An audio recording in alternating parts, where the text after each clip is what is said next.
बिस्मिल्लाहिर्रहमानिर्रहीम। मेरा नाम निम्रा है। मैं एक अमीर घराने से ताल्लुक़ रखती थी। जब मैंने तालीम मुकम्मल कर ली तो मेरे वालिदैन को मेरी शादी की फ़िक्र पड़ गई। मुझे कोई ख़ास मसला नहीं था, मगर मेरे वालिदैन को मेरी शादी की बहुत फ़िक्र थी, जिसकी वजह से मेरे लिए हमारी ही हैसियत का लड़का ढूंढा जाने लगा।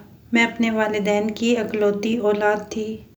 मैं उनसे दूर नहीं होना चाहती थी, मगर हर लड़की की तरह मुझे भी शादी करनी थी।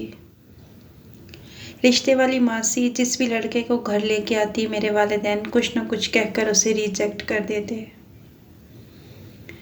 अब तो मैं भी परेशान रहने लगी, अब क्या होगा। मगर एक दिन रिश्ते वाली माँ ने ऐसा रिश्ता दिखाया जो मेरे वालिदैन को पसंद आ गया। लड़के का अपना बिजनेस था, उसके घर में उसके वालिदैन थे। वो इकलौती औलाद था। मुझे भी उमैर काफ़ी पसंद आया और मेरी शादी उमैर से हो गई। उमैर मेरा बहुत ज़्यादा ख्याल रखते थे। कुछ दिन बहुत अच्छे गुजरे। उनके वालिदैन भी मेरा बहुत अच्छी तरह ख्याल करते। मगर फिर एक दिन शोहर को बिज़नेस के सिलसिले में मुल्क से बाहर जाना पड़ा। मैं इस वजह से थोड़ी उदास थी, लेकिन खैर उमैर बाहर चले गए। दिन गुजरते जा रहे थे। मैंने घर के कामों में हाथ बटाना शुरू कर दिया, क्योंकि मैं फारिग रह रहकर तंग आ चुकी थी। एक दिन सुबह का वक्त था जब हमारा गार्ड हाथ में कुछ पकड़े हाल में दाखिल हुआ। मैंने उससे पूछा, क्या लाए हो? उसने मेरी जानिब बॉक्स कर दिया। मैंने जो ही बॉक्स को खोलना चाहा, मेरी सास ने आकर वो बॉक्स मुझसे पकड़ लिया। मैं उनकी इस हरकत पर हैरान रह गई। वो बिना कुछ कहे कमरे में चली गई और उनके पीछे मेरे ससुर भी चले गए और दरवाज़ा बंद कर दिया। मैं कंधे उचकाती अपने काम में लग गई। मैंने कुछ ख़ास ध्यान ना दिया। रात हुई तो सो गई, मगर मेरा जहन भटक कर सास और ससुर की जानिब जा रहा था। न जाने इस बॉक्स में ऐसा क्या था जो मेरी सास ने इसे यूं इतनी फुर्ती से खींचा था, और थोड़ा घबराई हुई भी थी। जब सुबह हुई तो मैं लॉन में आकर बैठ गई। जब मैंने अपने ससुर को बाहर से आते देखा, मैं हैरानगी से उनकी जानिब देख रही थी। वो अपने ऊपर की हुई चादर में न जाने क्या छुपा रहे थे, या मुझे ऐसा महसूस हुआ क्योंकि उनका एक हाथ चादर के अंदर था। हैरानगी की बात यह थी कि ससुर की टांगों में हमेशा दर्द रहता, तो वो इस वक्त कहाँ गए थे और क्या ख़ास काम था कि उन्होंने मुलाजिम को नहीं बोला था। मैं आगे बढ़ी और सोचा कि उनसे पूछ लूँ, उन्हें किसी चीज़ की ज़रूरत तो नहीं, मगर उन्होंने साफ इनकार कर दिया। मैं हैरान रह गई। जैसा कल हुआ था बिल्कुल वैसा आज हुआ। मेरे सास और ससुर दोनों कमरे में चले गए। मैं उनके पीछे कमरे तक गई ही थी कि सास ने दरवाज़ा बंद कर दिया। मैं ताज्जुब से ये सब कुछ देख रही थी। कान लगाकर मैंने सुनना चाहा कि अंदर वो क्या बातें कर रहे हैं, मगर मुझे अंदर से शोर ही सुनाई दिया। मैं हैरान थी कि अंदर तो सास और सिर्फ ससुर दो लोग थे, फिर इतना शोर क्यों था। खैर मैंने सर झटक दिया और कमरे में आ गई।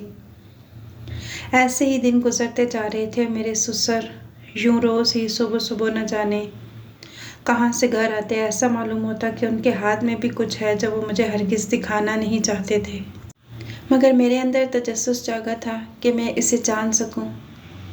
एक सुबह यूं ही वो वापस आए तो मैं हैरान रह गई, क्योंकि इस बार मुझे पता चल चुका था कि उनके हाथ में क्या है। शायद ही वो एक चीज़ ना हो, मगर मुझे शक तो था। उनके हाथ में एक फ़िल्म की सीडी थी। मैं हैरान थी कि क्या सास ससुर फ़िल्म देखते हैं।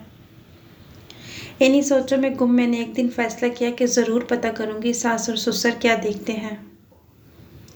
जो ही ससुर वो फ़िल्म की सीडी हाथ में पकड़े अंदर दाखिल होकर कुंडी लगाने लगे, मैं उनके पीछे लपकी। मैंने उनसे पूछा कि आप दरवाज़ा बंद करके अंदर क्या करते हैं, जिस पर उनके चेहरों का रंग उड़ गया। मगर मेरे ससुर ने जवाब दिया कि वो फ़िल्म देखते हैं। उनके जवाब पर मैं हैरान कुन नज़रों से उन्हें देख रही थी। अगर वो फ़िल्म देखते हैं तो मुझे क्यों नहीं दिखाते, या फिर दरवाज़ा बंद करके ही देखने की क्या ज़रूरत है। मुझे कहीं न कहीं उन पर शक हुआ था, मगर मैं खामोश रही और वहाँ से चली गई। उन्होंने दरवाज़ा बंद कर लिया। मैं दरवाज़े के पास आई और कान लगाए ताकि सुन चुकूँ कि ये कौन सी फ़िल्म देखते हैं। या ये एक झूठ है, मगर अंदर से मुझे शोर की आवाज़ें सुनाई देने लगी, जिस पर मुझे थोड़ा बहुत यकीन हो गया कि ये वाकई फ़िल्म देख रहे हैं। अब ऐसा हर रोज़ होने लगा। हर रोज़ मेरे ससुर फ़िल्म की सीडी लाते और मेरी सास और ससुर अपने कमरे में चले जाते, दरवाज़ा बंद करते और फ़िल्म देखते, जबकि मैं बाहर परेशान होती रहती। एक दिन मेरे जहन में एक तरकीब आई। बेचैनी ख़त्म करने का बस एक ही रास्ता था। मैंने उसे अपनाने का सोचा। अगले दिन मैं हैरान थी कि मेरे ससुर सीडी लेकर नहीं आए, बल्कि वो घर से निकले ही नहीं थे, ना ही कोई बॉक्स वगैरह आया था। अब की बार मैं बहुत ताज्जुब में थी, इसी इंतज़ार में थी कि कब सीडी आए। मगर 2 से 3 दिन गुजर गए, मेरे ससुर घर से बाहर नहीं गए। मैंने बातों बातों में उनसे पूछा तो वो बोले, मैं तो जानती हूँ कि उनकी टांगों में कितना दर्द रहता है, इसलिए वो नहीं जा सकेंगे। मैं उनके जवाब पर मुतमईन होने की बजाय हैरान थी। उनकी टांगों के दर्द का तो मुझे इल्म था, मगर वो तो शुरू से ही था, और सीडी तो वो पहले भी लाते थे। फिर इस वक्त उन्होंने ऐसा क्यों नहीं किया? मैंने बस यही सोचा। वो कहने लगे, मेरी बात सुनो। वो थोड़ा घबराए हुए थे। उनकी अगली कार्रवाई पर मैं शशतर रह गई। जब वो सख्ती से बोले कि मैं उनकी बातों में ज़्यादा टांग ना अड़ाऊँ, मैं हैरान होती वहाँ से चली गई। मुझे उनसे थोड़ा खौफ भी महसूस हुआ। जिस तरह उन्होंने मुझे बोला था, मेरा शक यकीन में बदलता जा रहा था कि ज़रूर कोई ना कोई बात है। अगले दिन जब वो फिर सीडी लेकर आए और इस फिल्म को देखने के लिए अपने कमरे में चले गए, मैं भी उनके पीछे लपकी। मुझे डर भी लग रहा था, मगर मैं हिम्मत रखती।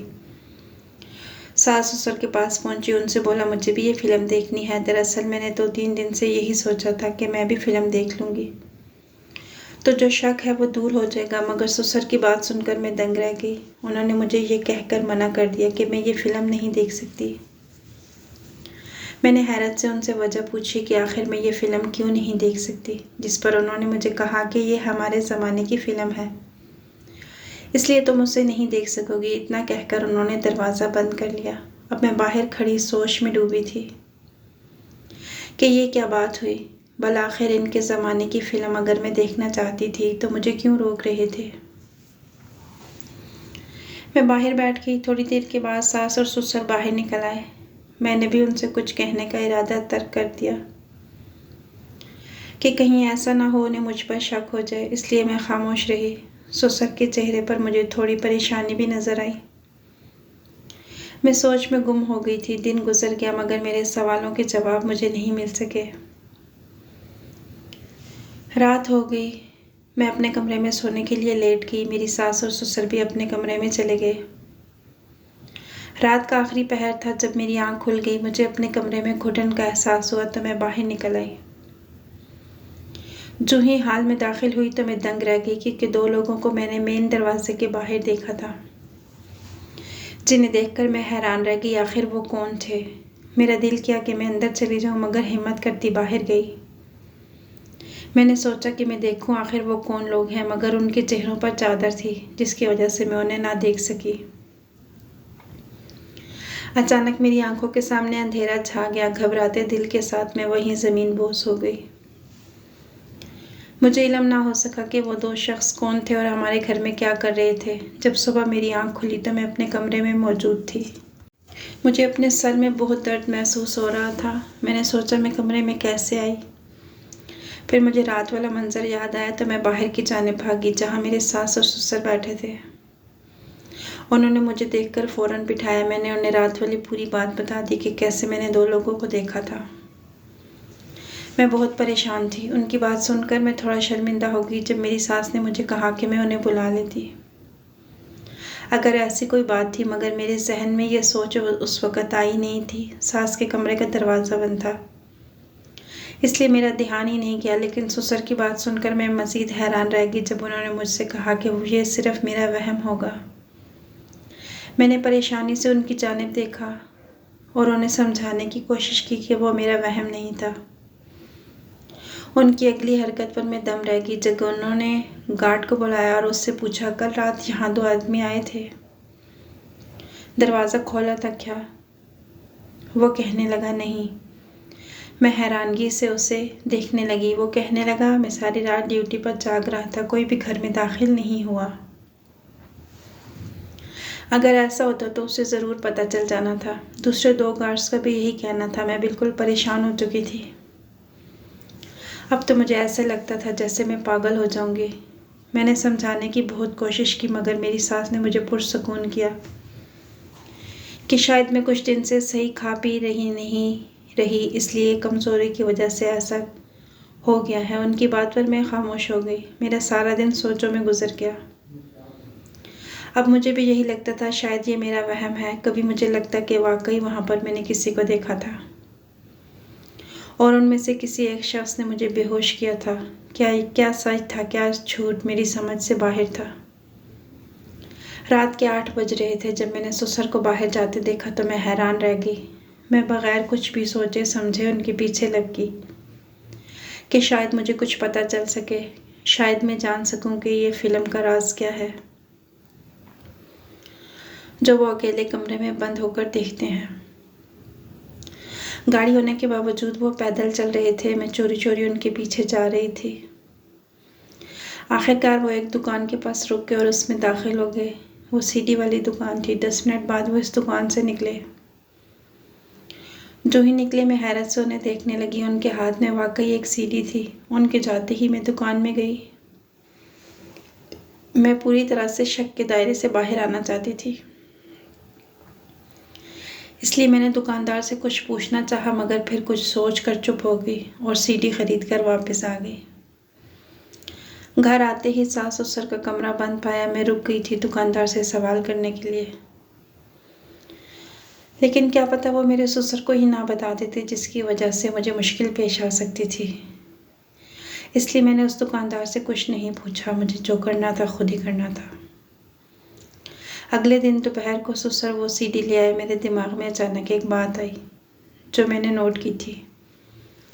ससुर वो सीडी जो पहले सुबह लाते थे अब मुख्तलिफ औकात में लाया करते थे, कभी सुबह को कभी दोपहर को, मगर ऐसा क्यों? इस बात ने मुझे उलझा दिया था। खैर, मैं अपने ससुर के पास पहुंची और उनसे बोला कि मुझे भी उनके ज़माने की फ़िल्म देखनी है।